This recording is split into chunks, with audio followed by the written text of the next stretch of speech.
नमस्कार, मैं हूं सोनम सिंह और आप देख रहे हैं खबर उत्तराखंड। खबर उत्तराखंड में हम आपको दिखाएंगे देहरादून में पिथौरागढ़ में आज जनता को बड़ी सौगात मिलने जा रही है। देहरादून पिथौरागढ़ हवाई सेवा का आज शुभारंभ होगा। क्षेत्रीय कनेक्टिविटी स्कीम के तहत ये संचालन किया जा रहा है। सीएम धामी कार्यक्रम में मुख्य अतिथि के तौर पर शामिल होंगे। केंद्रीय नागरिक उड्डयन मंत्री ज्योतिरादित्य सिंधिया शामिल होंगे। विशिष्ट अतिथि जनरल सैनी वीके सिंह होंगे शामिल। सुबह 11 बजे सीएम धामी पहुंचेंगे नैनीताल एयरपोर्ट पिथौरागढ़। विशिष्ट अतिथि के तौर पर जनरल वीके सिंह होंगे शामिल। सुबह 11 बजे सीएम धामी पहुंचेंगे नैनी सैनी एयरपोर्ट पिथौरागढ़। पिथौरागढ़ की जनता को आज मिलेगी बड़ी सौगात। देहरादून पिथौरागढ़ हवाई सेवा का आज शुभारंभ किया जाएगा। क्षेत्रीय कनेक्टिविटी स्कीम के तहत किया जा रहा है शुभारंभ।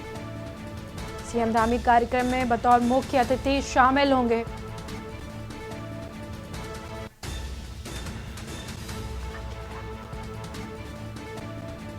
केंद्रीय नागरिक उड्डयन मंत्री भी होंगे कार्यक्रम में शामिल।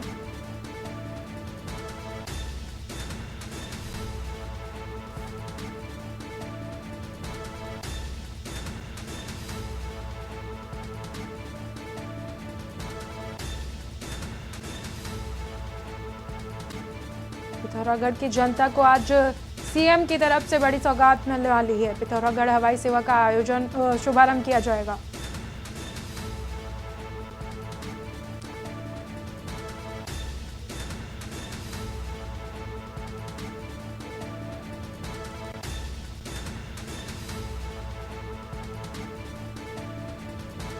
सीएम धामी कार्यक्रम में बतौर मुख्य अतिथि शामिल होंगे। केंद्रीय नागरिक उड्डयन मंत्री भी होंगे कार्यक्रम में शामिल। विशिष्ट अतिथि जनरल वीके सिंह होंगे कार्यक्रम में शामिल। इसी खबर पर हमारे साथ जुड़ चुके हैं देहरादून से हमारे संवाददाता अंकित काला। अंकित, आज पिथौरागढ़ की जनता को बड़ी सौगात मिलने जा रही है, क्या कुछ अपडेट है, क्या कुछ कार्यक्रम है सीएम धामी के? बिल्कुल, देखिए बड़ी सौगात जो है आज पिथौरागढ़ की जनता को मिलने जा रही है। पिछले लंबे समय से इस सेवा का इंतजार क्षेत्र की जनता कर रही थी, वो आज सपना पूरा होने जा रहा है। 4 बार की ट्रायल लैंडिंग सफल हो चुकी है। इसके बाद आज से इसका शुभारंभ हो जाएगा और 2 फरवरी से नियमित जो फ्लाइटें हैं वो चलनी शुरू हो जाएगी। 19 सीटर ये सेवा रहने वाली है। इसके अलावा सप्ताह में 3 दिन इसकी सुविधा जनता को मिलेगी। सोमवार, मंगलवार और शुक्रवार को ये सेवा चलेगी और इसके साथ ही साथ पंतनगर भी इसमें पिथौरागढ़ से पंतनगर, देहरादून, ये सारी जो क्षेत्र हैं इसमें कनेक्टिविटी दी जाएगी। बाकी तो आगे की जानकारी अभी मिलेगी, लेकिन जो मुख्यमंत्री का कार्यक्रम है उसके मुताबिक सीएम पुष्कर सिंह धामी अब से थोड़ी देर में नैनी सैनी एयरपोर्ट पहुंचने वाले हैं पिथौरागढ़ में और बतौर मुख्य अतिथि वो इस हवाई सेवा का शुभारंभ करने वाले हैं।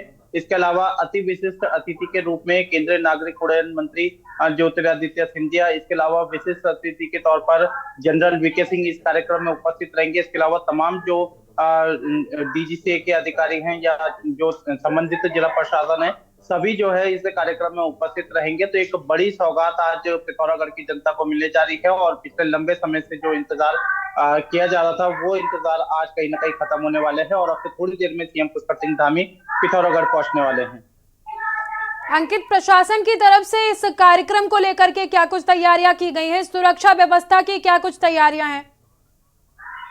देखिए, चूंकि 2 केंद्रीय मंत्री आ रहे हैं, इसके अलावा राज्य के मुख्यमंत्री पुष्कर सिंह धामी इस कार्यक्रम में पहुंच गए, तो सुरक्षा व्यवस्था के पुख्ता इंतजाम किए गए हैं। तमाम जो पुलिसकर्मी हैं उन सभी को समय से 3 घंटा पूर्व आने के निर्देश दिए गए हैं। इसके अलावा सभी से ये अनुरोध किया गया है कि आप ड्यूटी के दौरान मोबाइल फोन का इस्तेमाल नहीं कर सकते हैं।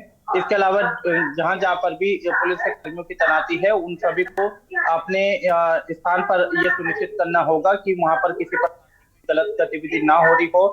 इसके अलावा जो तमाम सुरक्षा व्यवस्था है उसके इंतजाम पूरे करने के निर्देश है। मंच पर जो तय कार्यक्रम के अनुसार जिन लोगों के नाम है उन्हीं को आने की अनुमति दी जाए। तो इस तरीके से सुरक्षा व्यवस्था के पुख्ता इंतजाम किए गए हैं। अलग अलग जनपदों के भी पुलिस कर्मी जो है वो पिथौरागढ़ में आज तैनात रहेंगे। और निश्चित ही अब से थोड़ी देर में एक बड़ी सौगात जो है वो पिथौरागढ़ की जनता को मिलेगी। और चूंकि तमाम जो वीवीआईपी इसमें कार्यक्रम अंकित, आप हमारे साथ बने रहिए, आगे भी हम आपसे जानकारी लेते रहेंगे। पिथौरागढ़ की जनता को आज जो बड़ी सौगात मिलने जा रही है, विशिष्ट अतिथि के तौर पर कार्यक्रम में शामिल होंगे वीके सिंह। नैनी सैनी एयरपोर्ट पर सुबह 11 बजे पहुंचेंगे सीएम धामी।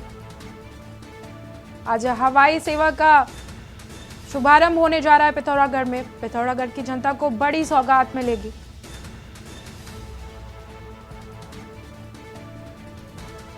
क्षेत्रीय कनेक्टिविटी स्कीम के तहत हो रहा है संचालन।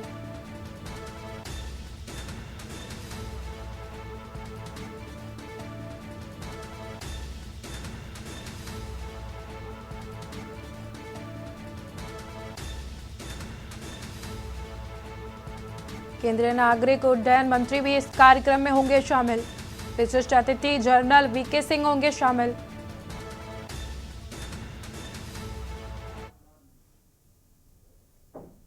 देहरादून में 5 से 8 फरवरी तक विधानसभा सत्र का आयोजन किया जाएगा। धामी सरकार इस सत्र में यूसीसी बिल ला सकती है। 2 फरवरी को सरकार सौंपेगी ड्राफ्ट। सरकार द्वारा बनाई गई यूसीसी कमेटी सौंपेगी ड्राफ्ट। 2 फरवरी को सरकार सौंपेगी ड्राफ्ट। यूसीसी कमेटी सौंपेगी सरकार को ड्राफ्ट। 5 से 8 फरवरी तक विधानसभा सत्र चलाया जाएगा देहरादून में। धामी सरकार इसी सत्र में ला सकती है यूसीसी बिल।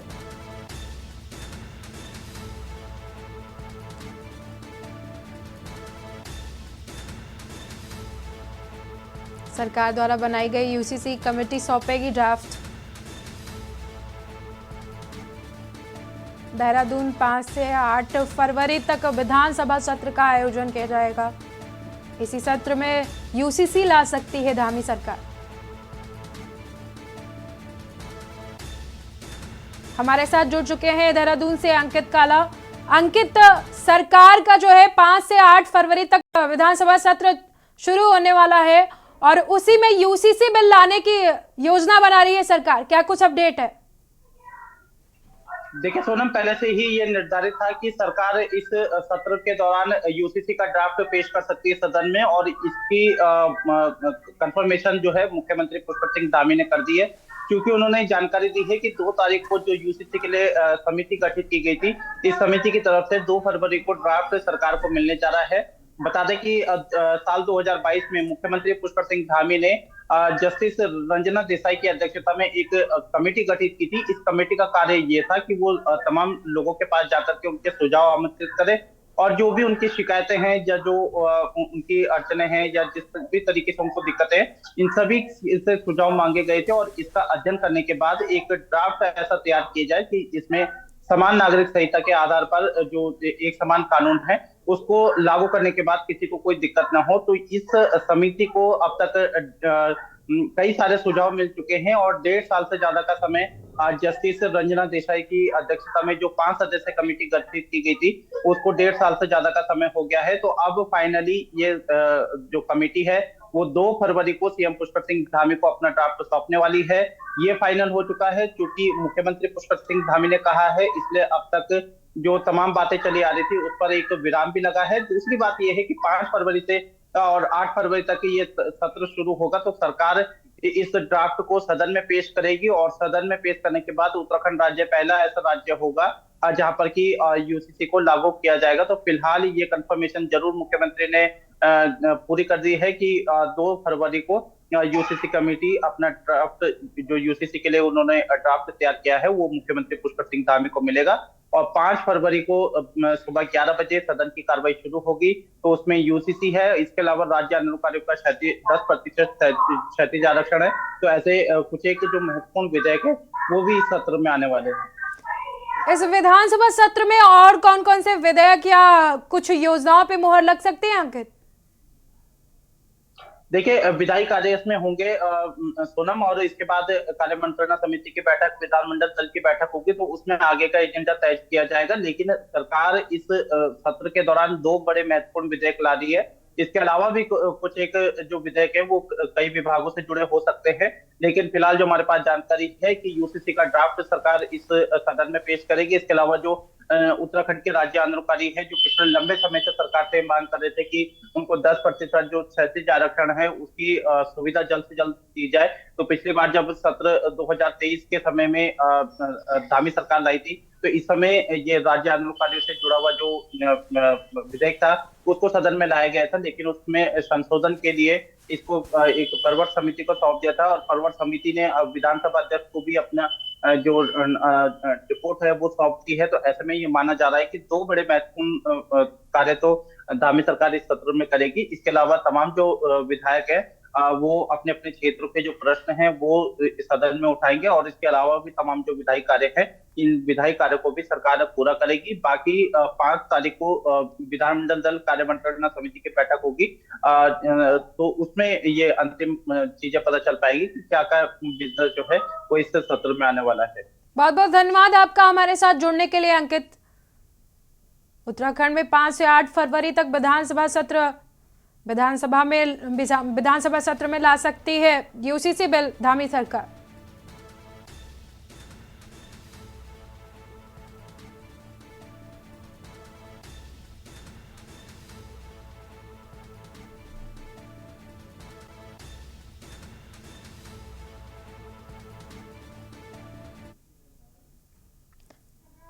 रुक कर लेते हैं अगली खबर की ओर। उत्तराखंड समेत 15 राज्यों में 56 सीटों पर एक बार फिर से 27 फरवरी को चुनाव होने वाला है। मुख्य निर्वाचन अधिकारी बी सड़ममुगम ने बताया है कि चुनाव की अधिसूचना 8 फरवरी को जारी की जाएगी। 15 फरवरी से नामांकन पत्र भर सकते हैं। आपको बता दें कि भाजपा के राष्ट्रीय अध्यक्ष जेपी नड्डा, पूर्व प्रधानमंत्री मनमोहन सिंह, अनिल बलूनी समेत 56 निवर्तमान सदस्यों का कार्यकाल अप्रैल में खत्म हो रहा है। इनमें से 50 सदस्य तो 2 अप्रैल को सेवानिवृत्त होंगे, जबकि 6 सदस्य 3 अप्रैल को सेवानिवृत्त होंगे। चुनाव आयोग ने इन सीटों को भरने की प्रक्रिया शुरू कर दी है। इसके लिए निर्वाचन अधिकारी ने चुनाव कार्यक्रम जारी कर दिए हैं। 15 राज्यों की 56 सीटों पर फिर से चुनाव होगा। 27 तारीख को फिर से चुनाव होने की अधिसूचना जारी हो चुकी है। 27 फरवरी को एक बार फिर से राज्यसभा सीटों की वोटिंग की जाएगी। उत्तराखंड में भी 27 फरवरी को राज्यसभा सीट के लिए वोटिंग की जाएगी।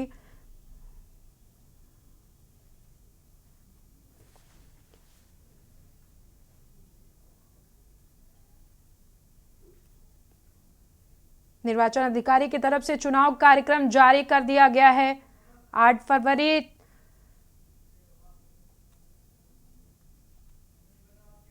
राज्यसभा सीटों के लिए 27 फरवरी को मतदान होगा। एक सीट पर उत्तराखंड में मतदान किया जाएगा राज्यसभा की। इसी खबर पर हमारे साथ जुड़ चुके हैं अंकित काला जी एक बार फिर से। और अंकित, राज्यसभा की सीट के लिए 27 फरवरी को मतदान होना है, क्या कुछ अपडेट है आपके पास? फरवरी को मतदान, देखिए सोनम, 27 फरवरी को मतदान होगा और उसी दिन परिणाम भी आ जाएंगे। और 8 फरवरी को अधिसूचना जारी की जाएगी। तो इसको लेकर के तमाम जो तैयारियां हैं वो पूरी कर ली गई है। और राज्य के निर्वाचन आयुक्त वी षणमुगम की तरफ से ये जानकारी दी गई है, जिसमें उन्होंने बताया कि चुनाव आयोग की तरफ से पूरी तैयारी की गई है। और इसके अलावा जो तमाम जो आपने बताया कि जो राज्यसभा के सदस्य हैं, कई उसमें इस समय से उनका कार्यकाल पूरा हो रहा है। तो इन सब चीजों को लेकर के तमाम प्रक्रिया की जा रही है। उत्तराखंड में से भी अब इसमें कौन कौन से नाम जो है पैनल में भेजे जाएंगे, इस पर सबकी निगाह है। लेकिन फिलहाल निर्वाचन आयोग की ओर से इस चुनाव को लेकर के तमाम तैयारियां पूरी कर ली गई है। सत्ता पक्ष की तरफ से क्या कुछ अपडेट है इस राज्यसभा चुनाव को लेकर के? देखिए, सत्ता पक्ष अपनी ओर से पूरी तैयारी कर रहा है। और चूंकि उत्तराखंड राज्य की 3 राज्यसभा सीटें हैं और सत्ता पक्ष की तरफ से जो पैनल है वो तैयार होगा, केंद्रीय नेतृत्व की तरफ से ये अंतिम निर्णय लिया जाएगा। तो इन सब चीजों को लेकर के सत्ता पक्ष की तरफ से तैयारी की जा रही है। इसके अलावा विपक्ष के भी कई जो राज्यसभा के सदस्य हैं वो उनका कार्यकाल पूरा हो रहा है, तो सत्ता पक्ष हो विपक्ष हो इन सभी के पैनल को लेकर के सबकी निगाहें बनी रहेगी। लेकिन फिलहाल निर्वाचन आयोग की ओर से इस मतदान को लेकर के तैयारियां जो है वो सुनिश्चित कर ली गई है और 8 तारीख को इसमें अधिसूचना जारी होगी, जबकि 27 फरवरी को इसमें मतदान की प्रक्रिया चलेगी और उसी दिन परिणाम भी आएगा। उत्तराखंड में अंकित एक ही सीट पर चुनाव होना है राज्यसभा का, तो आपको क्या लगता है सत्ता पक्ष किसको मैदान में उतार सकता है? देखिए सोनम, अभी कहना जल्दबाजी होगा, लेकिन चूंकि सत्ता पक्ष इस पर अभी मंथन कर रहा है, इसका एक प्रोसेस है, तो सत्ता पक्ष की तरफ से अपनी तैयारी की जा रही है। बाकी देखिए आप इस समय कुछ पे आकलन करिए, अंतिम निर्णय केंद्रीय नेतृत्व लेगा और जो भी उनकी तरफ से डिसीजन होगा फाइनल वही मतदान में भाग ले पाएंगे। लेकिन फिलहाल सत्ता पक्ष हो विपक्ष हो वो सभी इस की तैयारियों में जुटे हुए हैं और तमाम जो राज्यसभा के सदस्य हैं जिनका कार्यकाल पूरा हो रहा है, ऐसे में देखना होगा कि क्या उनको दोबारा से राज्यसभा भेजा जाता है या नहीं, इस पर भी सबकी निगाह है। क्योंकि जेपी नड्डा और तमाम जो बड़े दिग्गज नेता हैं इन सभी का कार्यकाल पूरा होने की दिशा में है, तो पार्टी की तरफ से क्या कुछ निर्णय लिया जाएगा ये अभी देखना होगा। बहुत बहुत शुक्रिया आपका अंकित, हमारे साथ जुड़ने के लिए और अपनी जानकारी को साझा करने के लिए।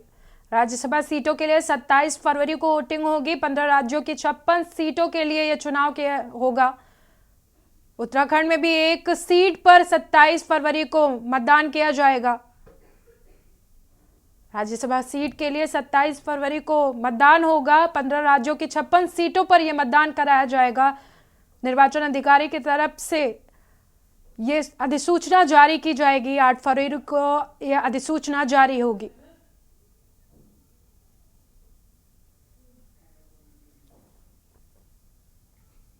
अगली खबर नैनीताल से, जहां पर ठंड कड़ाके की पड़ रही है, हाड़ कपा देने वाली ठंड पड़ रही है, जिससे बचने के लिए कमरे के अंदर अंगीठी जलाई गई थी और उसकी गैस से देर रात 2 मजदूरों की मौत हो गई है, जबकि एक मजदूर अचेत अवस्था में कमरे में पड़ा मिला था, जिसे हल्द्वानी हायर सेंटर रेफर कर दिया गया है।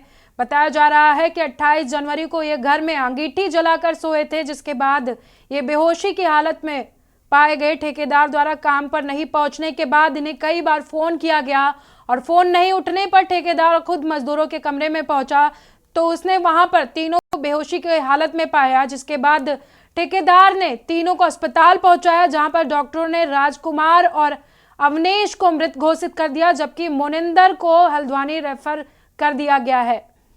बंद कमरे में अंगीठी की गैस की वजह से 2 लोगों की मौत हो गई है, जबकि एक मजदूर बेहोशी की हालत में अस्पताल लाया गया था। उसको हल्द्वानी हायर सेंटर रेफर कर दिया गया है।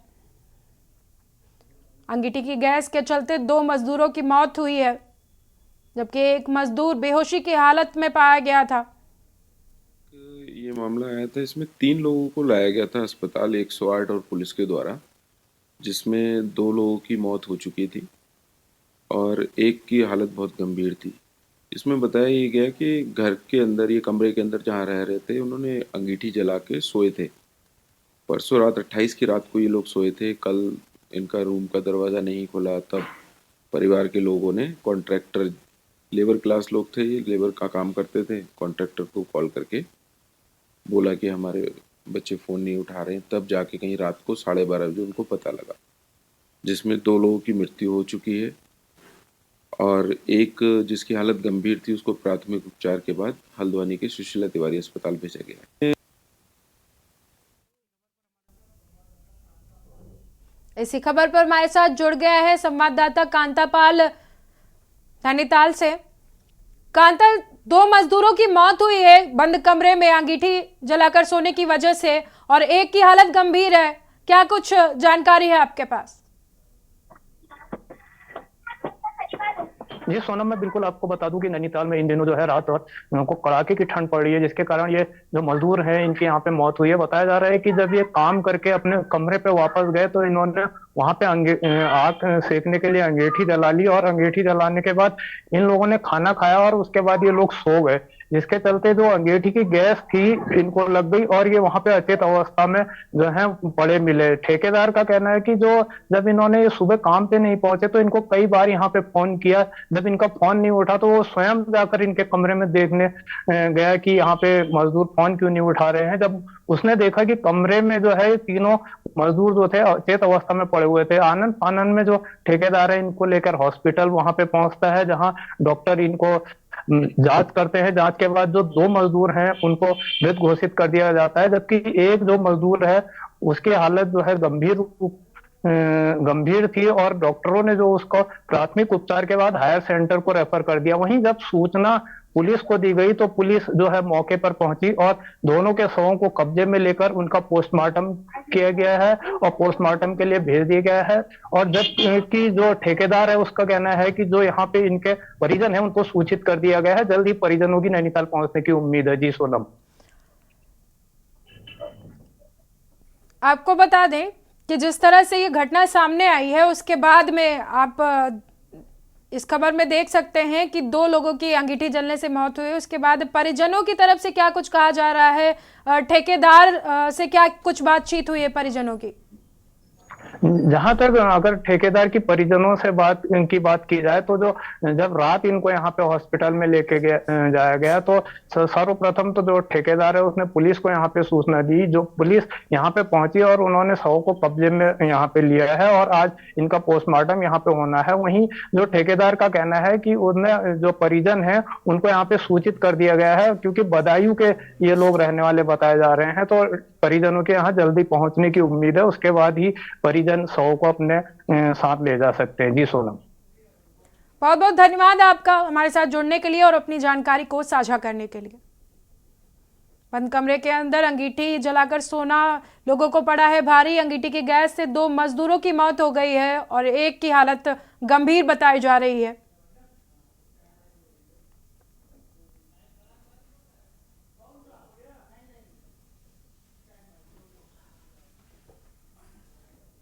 खबर उत्तराखंड में बस हमारे साथ इतना ही। आगे की खबर के लिए देखते रहे के न्यूज़ इंडिया।